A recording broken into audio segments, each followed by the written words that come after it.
성도 여러분, 이 시간 우리는 요한복음 14장의 문을 열면서 성경 전체에서 가장 위로가 되면서도 동시에 가장 엄숙한 예수님의 말씀 앞에 서게 됩니다. 독일의 철학자 하이데거는 인간을 가리켜 내던져진 존재라고 표현했습니다. 인간은 창조된 것도 아니고 태어난 것도 아니며 자기도 모르는 사이에 우연히 어떤 시간과 공간에 내던져졌을 뿐이라는 것입니다. 내 의지와 상관없이 이 거칠고 낯선 세상에 툭 던져져서 어디로 가야 할지 모르는 채 방황하며 근심하는 것이 인간의 본질이라는 주장입니다. 사실 오늘날을 살아가는 현대인들의 모습이 정확히 이렇지 않습니까? 남부러울 것 없이 모든 것을 가진 것처럼 보이는 사람도 깊은 밤 홀로 남겨졌을 때는 설명할 수 없는 인생의 허무함과 미래에 대한 막연한 불안감, 즉 근심이라는 파도에 시달립니다. 오늘 본문에 등장하는 제자들의 상태가 바로 그랬습니다. 우리가 방금 읽은 요한복음 14장 1절은 앞선 13장 마지막 부분과 시간적, 공간적으로 조금의 공백도 없이 이어지는 장면입니다. 지금 제자들은 깊은 패닉과 절망에 빠져 있습니다. 3년 동안 모든 것을 버리고 쫓았던 스승 예수님이 갑자기 자신들을 떠나시겠다고 선포하셨기 때문입니다. 그뿐만이 아닙니다. 그들 중 한 명인 가룟 유다가 예수님을 팔러 어둠 속으로 나갔고 수제자라고 자부하던 베드로마저 닭 굴기 전 3번이나 주님을 부인할 것이라는 청천벽력 같은 예언을 들었습니다. 제자들의 공동체는 순식간의 공포와 회의감 그리고 미래에 대한 불안으로 얼어붙었습니다. 우리는 이제 어떻게 되는가? 우리가 걸어온 3년의 세월은 물거품이 되는 것인가? 내 청춘과 인생의 보상은 어디서 받는단 말인가? 눈앞의 현실이 사정없이 흔들릴 때 제자들의 내면도 함께 무너져 내리고 있었습니다. 바로 그 숨막히는 절망의 공기 속에서 예수님의 첫 일성이 울려 퍼집니다. 너희는 마음에 근심하지 말라. 성도 여러분, 이 말씀은 단순히 걱정 마, 다 잘 될 거야 라는 그런 식의 막연한 긍정의 힘이나 값싼 위로가 아닌 것입니다. 폭풍의 한가운데로 걸어 들어가시는 주님이 폭풍을 만나 죽어가는 제자들을 향해 던지시는 생명의 밧줄입니다. 그리고 이 주님의 음성은 너희는 하이데거가 주장한 너희의 의지와는 상관없이 내 던져진 존재가 아니라는 것입니다. 오늘날 수많은 삶의 위기와 영적 어둠 속에서 내 인생은 이제 어떻게 되는 걸까? 라며 남몰래 눈물 흘리는 저와 여러분을 향해 찾아오시는 주님의 이 주권적인 선포를 믿으시기 바랍니다. 이 시간 본문을 통해 사방이 막힌 것 같은 절망의 자리에서 우리가 바라보아야 할 하나님께로 향하는 참된 울트라 내비게이션이 무엇인지 차근차근 짚어보며 은혜를 나누고자 합니다. 먼저 살펴볼 것은 요한복음 14장 1절부터 3절까지 해서 근심을 이기는 유일한 처방입니다. 요한복음 14장 1절부터 3절은 그리스도께서 떠나가시는 것, 아버지께로 돌아가시는 것을 말합니다.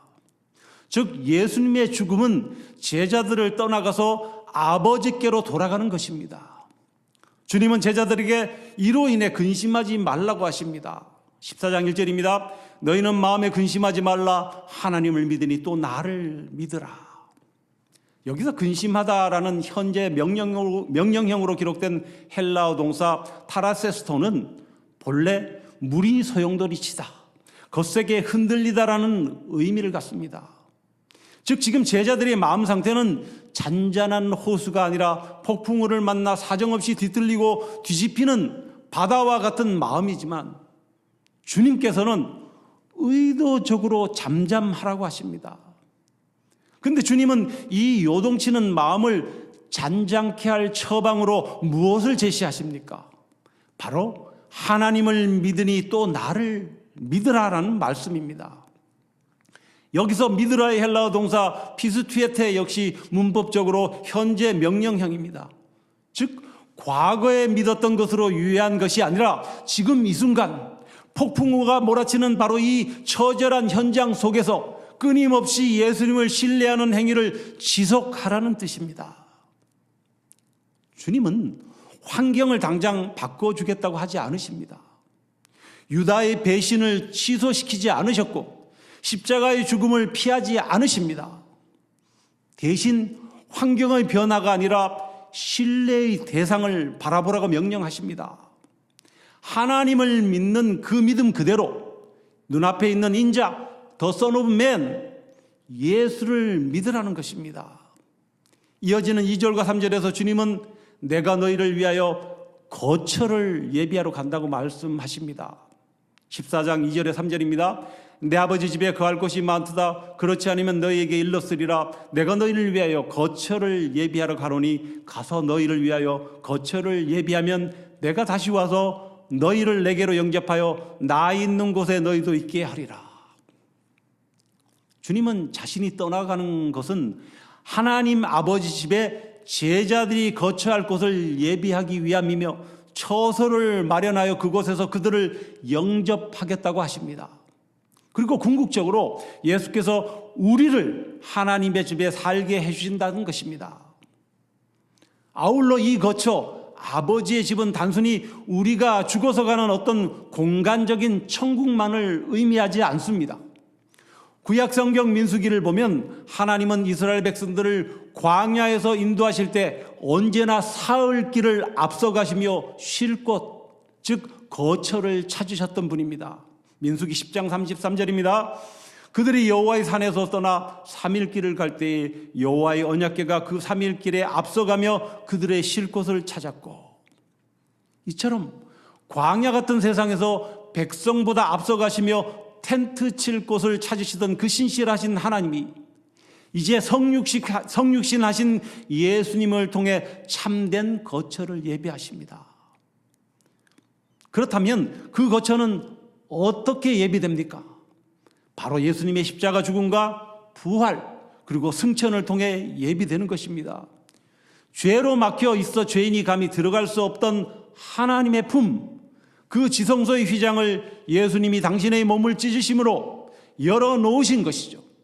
따라서 아버지의 집은 장착할 영원한 천국임과 동시에 예수 그리스도의 대속을 통해 오늘 우리가 하나님과 누리는 영적인 연합과 친밀한 교제의 상태를 뜻합니다. 성도 여러분, 그렇다면 이 말씀이 오늘을 살아가는 우리에게는 실제적으로 어떤 적용을 주는 것일까요?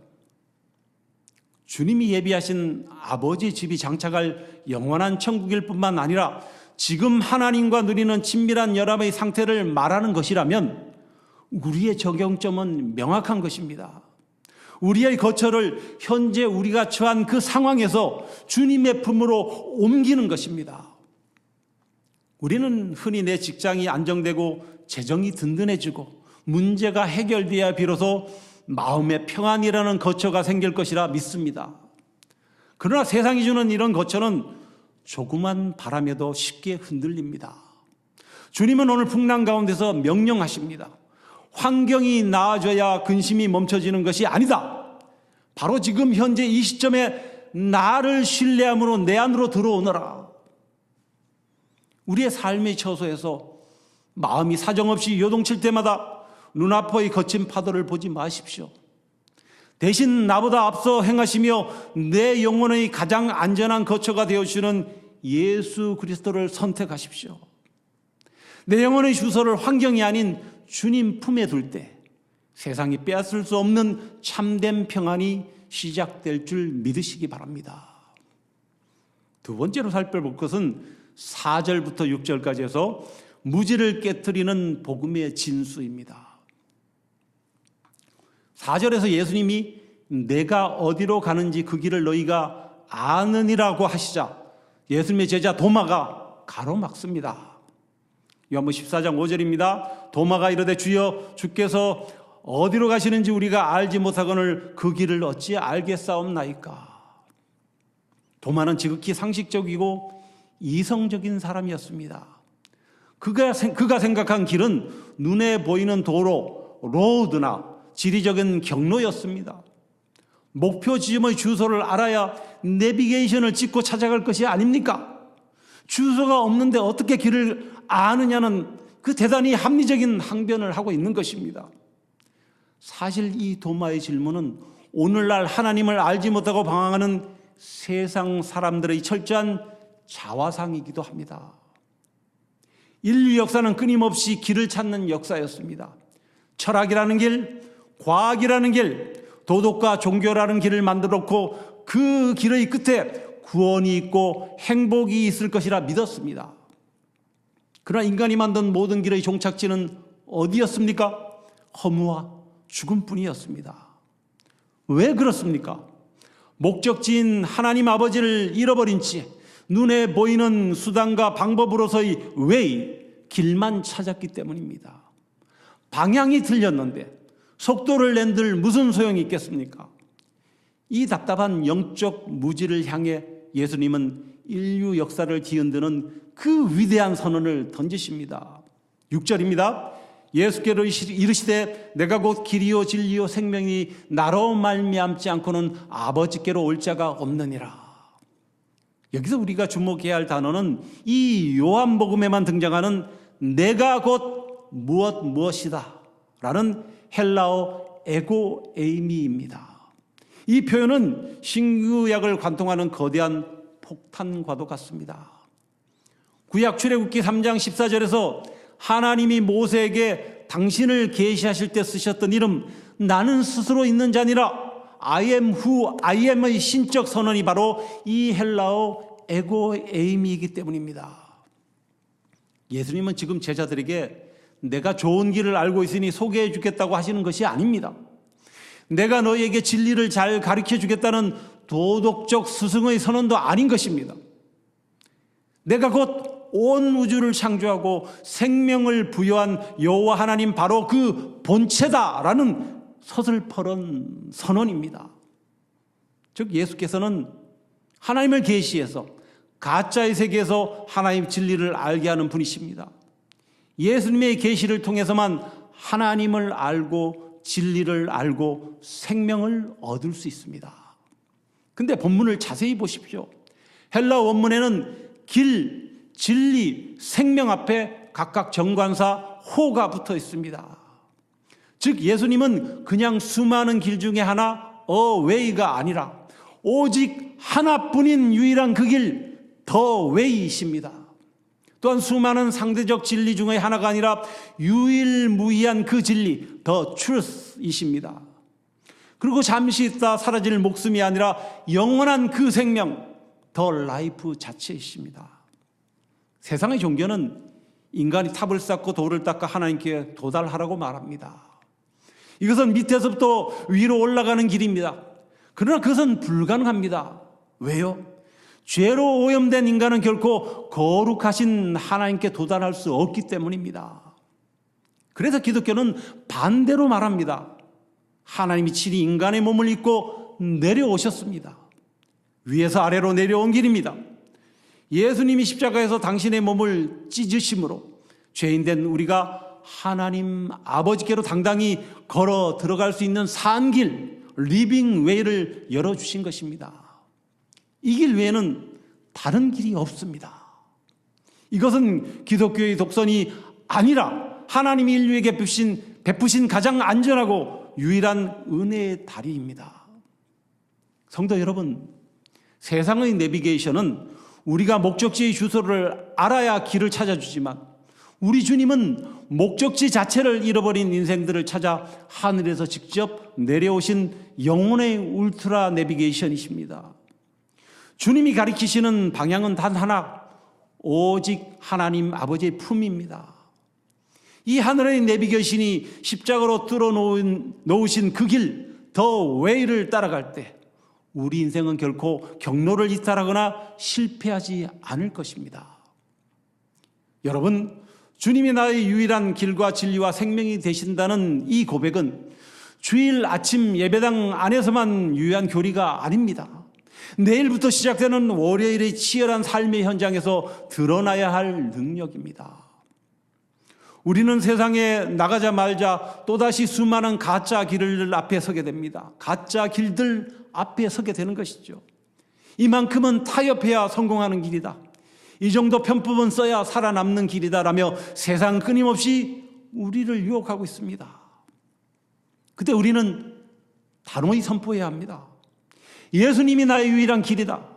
그러므로 주님의 방법이 아니면 나는 가지 않겠다.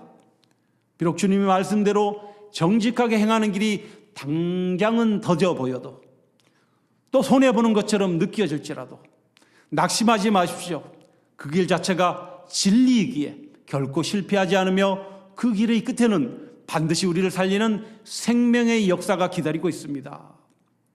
이제 세상의 장기와 편법의 길을 거절하고 오직 내 인생의 유일한 이정표 되시는 예수 그리스도의 길만을 묵묵히 걸어가시는 거룩한 결단이 있기를 소망합니다.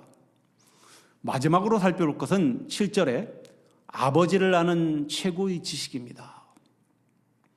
이어지는 7절에서 주님은 폭탄 선언을 이어가십니다. 14장 7절입니다.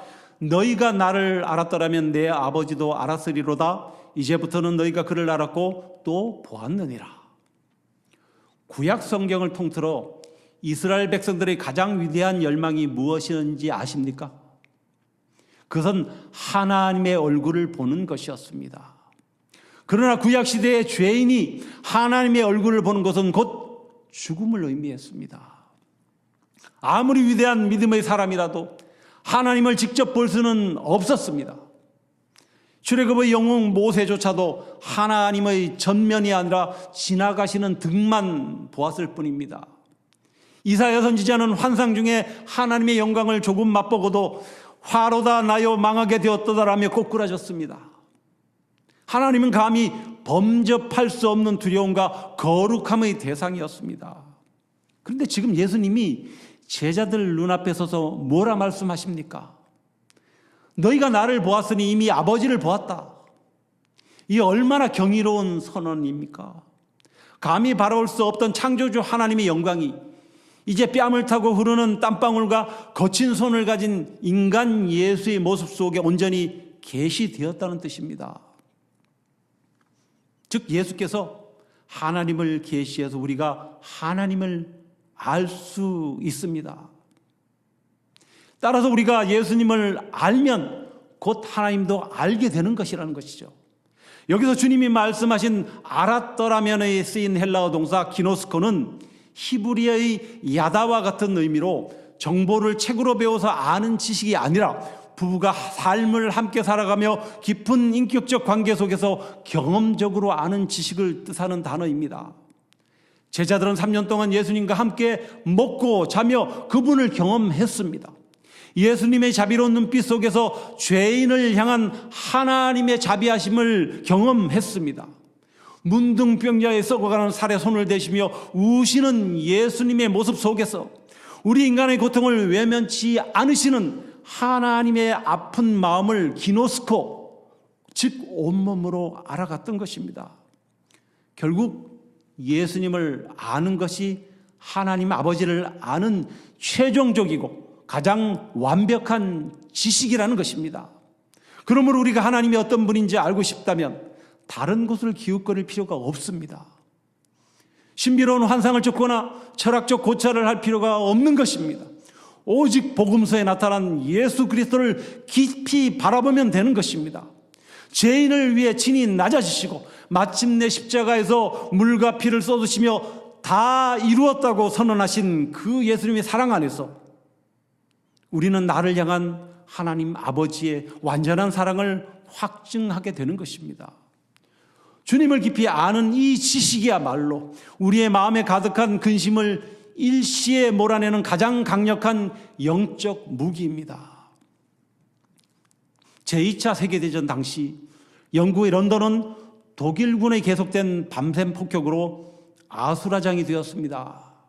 어느 날 밤 폭탄이 떨어져 집이 무너지자 한 아버지가 어린 아들의 손을 잡고 급히 대피했습니다. 사방에 불길이 치솟고 연기가 자욱하여 앞이 전혀 보이지 않는 상황이었습니다.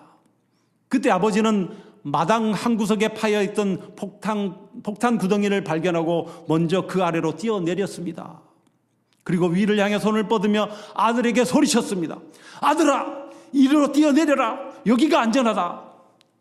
하지만 위에서 내려다본 어린 아들의 눈에는 사방의 붉은 불길과 자욱한 검은 연기밖에 보이지 않았습니다. 더욱이 구덩이 안은 컴컴해서 아버지가 보이지 않았습니다. 아들이 울먹이며 소리쳤습니다. 아버지, 아무것도 안 보여요. 무서워서 못 뛰어내리겠어요. 그때 구덩이 밑에서 아버지가 이렇게 외쳤습니다. 아들아, 너는 내가 안 보여도 괜찮다. 내가 너를 보고 있단다. 내 목소리가 들리지? 나를 믿고 뛰어내리려무나.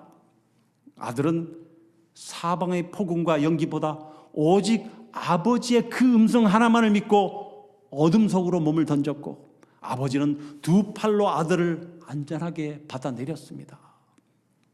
성도 여러분, 지금 우리의 삶이 이와 같지 않습니까? 사방을 둘러보아다 불경계라는 폭격, 질병이라는 연기, 관계의 깨어짐이라는 어둠밖에 보이지 않아 주님, 내 앞길이 전혀 보이지 않습니다 라고 절규하고 있지는 않느냐 하는 것입니다. 주님은 오늘 우리에게 말씀하십니다. 너희 마음을 타라세스토, 소용돌이 치게 두지 마라. 내 눈에 길이 보이지 않는다고 낙심하지 마라. 내가 바로 내 인생의 길이다. 우리는 미래를 볼 수 없습니다. 그러나 미래를 쥐고 계신 예수 그리스도를 볼 수 있는 것이죠.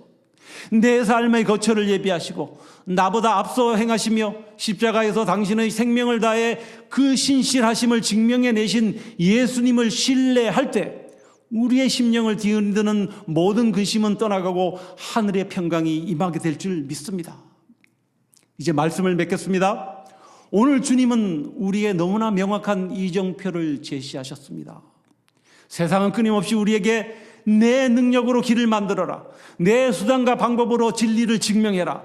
그래야 내가 살 수 있다. 거기에 생명이 있다고 다그칩니다. 그래서 우리는 오늘도 지쳐 쓰러질 때까지 내 힘으로 길을 뚫어버리고 발버둥 치다가 결국 내 한계에 부딪혀 마음의 타라세스토, 거센 소용돌이와 근심을 아는 채 이 자리에 나와 있습니다. 그러나 주님은 오늘 그 무거운 짐을 진 우리를 향해 분명하게 선언하십니다. 내가 곧 길이요 진리요 생명이다. 예수님은 우리에게 저기로 가면 길이 있다고 받아 적으라고 하시는 분이 아니십니다. 복잡한 인생의 지도 한 장 쥐어주며 내가 알아서 찾아가라고 방치하시는 분이 아니십니다. 주님 자신이 우리의 길이 되어 주셨습니다.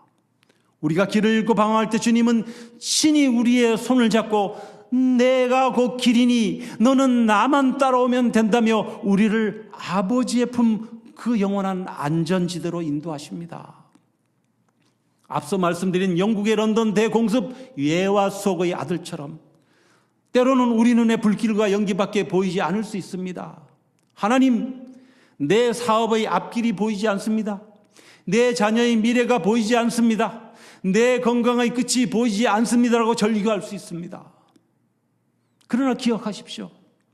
내 눈에 길이 보이지 않는다고 해서 길이 없는 것이 아닙니다. 내 눈에 아버지가 보이지 않는다고 해서 아버지가 나를 놓으신 것이 아니라는 것입니다. 구덩이 안에서 나를 향해 두 팔을 벌리고 계신 예수님, 너는 내가 안 보여도 괜찮다. 내가 너를 보고 있단다. 내 목소리가 들리지 않니? 나를 믿고 뛰어내려라 하시는 그 주님의 음성에 내 인생을 던지시기 바랍니다. 우리는 내일을 알 수 없습니다. 알 수 없습니다. 우리의 미래는 여전히 안개 속일지 모릅니다. 그러나 미래를 완전히 지고 계신 예수 그리스도를 신뢰할 수는 있습니다. 내 삶의 참된 거처를 예비하시고 나보다 앞서 광야길을 행하시며 십자가에서 당신의 전부를 찢어 그 신실함을 증명해내신 예수님을 바라보십시오. 사랑하는 성도 여러분, 인생의 짙은 안개 속에서 내 생각과 경험의 아날로그 지도를 과감히 접으십시오. 오직 하나님 아버지의 마음을 완벽하게 수신하며 우리를 영원한 영생의 자리로 인도하는 세상 유일의 울트라 내비게이션 예수 그리스도를 켜십시오. 그분의 말씀과 약속에 내 인생의 방향키를 온전히 맡겨드릴 때 사방이 가로막힌 것 같은 절망의 자리는 마침내 하나님 아버지를 대면하는 영광스러운 생명의 자리가 될 줄 믿습니다. 이번 한 주간도 세상으로 나가실 때 내 생각과 세상의 방법이라는 가짜 길을 찾아 방황하지 마십시오. 월요일부터 토요일까지 삶의 치열한 현장에서 마음이 흔들릴 때마다 요한복음 14장 1절과 6절을 암송하십시오. 하나님을 믿으니 또 나를 믿으라. 내가 곧 길, 진리, 생명이다. 이 울트라 내비게이션이 되신 주님과 매일 동행하며 세상이 줄 수 없는 참된 평안과 아버지가 주시는 풍성한 생명을 누리는 복된 영적 승리자들이 되시기를 주님의 이름으로 간절히 축원합니다.